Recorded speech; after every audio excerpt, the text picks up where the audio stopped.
Welcome back. ಉಳಿದ ಸುದ್ದಿಗಳು ಇದೀಗ.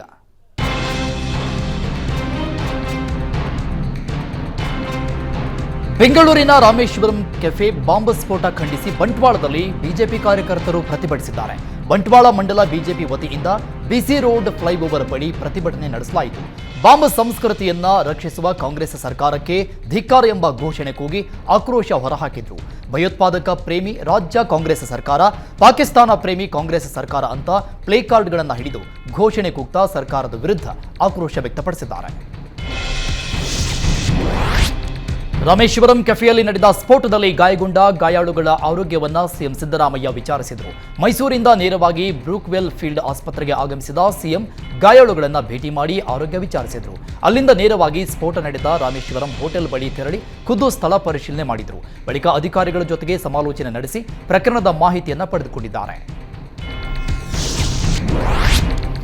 ರಾಮೇಶ್ವರಂ ಕೆಫೆಯಲ್ಲಿ ಬಾಂಬ್ ಬ್ಲಾಸ್ಟ್ನ ಗಾಯಾಳುಗಳನ್ನು ಭೇಟಿ ಮಾಡಿ ಪರಿಶೀಲನೆ ನಡೆಸಿದ ಸಿಎಂ ಪ್ರಕರಣದ ತನಿಖೆಗೆ ಸ್ಪೆಷಲ್ ಟೀಮ್ ರಚನೆ ಮಾಡಿರುವುದಾಗಿ ತಿಳಿಸಿದ್ದಾರೆ. ಘಟನೆಯಲ್ಲಿ ಸ್ವರ್ಣಾಂಬ ಅವರಿಗೆ ಹೆಚ್ಚು ಗಾಯವಾಗಿದ್ದು ಚಿಕಿತ್ಸೆ ಕೊಡ್ತಾ ಇದ್ದಾರೆ. 3 ಜನರಲ್ಲಿ ಒಬ್ಬರು ಇವತ್ತು ಡಿಸ್ಚಾರ್ಜ್ ಆಗ್ತಾರೆ. ಟ್ರೀಟ್ಮೆಂಟ್ ವೆಚ್ಚ ಸರ್ಕಾರ ಭರಿಸುತ್ತೆ. ಬೆಸ್ಟ್ ಟ್ರೀಟ್ಮೆಂಟ್ ಕೊಡೋದಕ್ಕೆ ಹೇಳಲಾಗಿದೆ. ಸಿಸಿಟಿವಿ ಕ್ಯಾಮೆರಾದಲ್ಲಿ ಶಂಕಿತ ಆರೋಪಿಯ ಚಲನವಲನ ಸರಿಯಾಗಿದೆ ಅಂತ ಹೇಳಿದ್ದಾರೆ. ರಾಮೇಶ್ವರಂ ಕೆಫೆಯಲ್ಲಿ ಬಾಂಬ್ ಬ್ಲಾಸ್ಟ್ ಪ್ರಕರಣ ಸಂಬಂಧ ಸರ್ಕಾರ ಹಾಗೂ ಸಿಎಂ ವಿರುದ್ಧ ಶಾಸಕ ಯತ್ನಾಳ್ ವಾಗ್ದಾಳಿ ನಡೆಸಿದ್ದಾರೆ.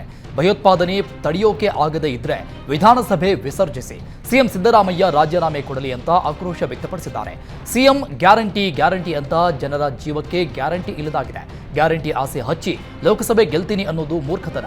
ಸರಿಯಾಗಿ ತನಿಖೆ ಮಾಡಲು ಆಗದೇ ಇದ್ರೆ ಮುಂದೆ ದೊಡ್ಡ ಘಟನೆಯಾಗಬೇಕು. ರಾಮೇಶ್ವರಂ ಹೋಟೆಲ್ನಲ್ಲಿ ನಡೆದದ್ದು ಒಂದು ಪ್ರಯೋಗ, ರಾಜ್ಯ ಭಯೋತ್ಪಾದಕರ ಪ್ರಯೋಗಶಾಲೆಯಾಗಿದೆ. ಇದಕ್ಕೆ ಅವಕಾಶ ಕೊಡಬಾರದು ಅಂತ ಕಿಡಿಕಾರಿದ್ರು. Hotel target ಆಗಿದ್ಯಾಕೆ? ಶುಕ್ರವಾರದ ದಿನವೇ ರಾಮೇಶ್ವರಂ ಹೆಸರಿನ ಹೋಟೆಲ್ ಟಾರ್ಗೆಟ್ ಮಾಡಿದ್ದಾರೆ.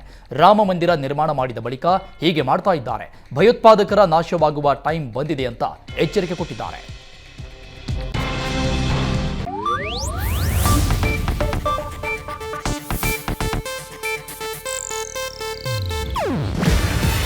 ಇದು ಏಷ್ಯಾನೆಟ್ ನ್ಯೂಸ್ ನೆಟ್ವರ್ಕ್ ಪ್ರಸ್ತುತಿ. ನೀವು ನೋಡ್ತಿದ್ದೀರಾ ಏಷ್ಯಾನೆಟ್ ಸುವರ್ಣ ನ್ಯೂಸ್.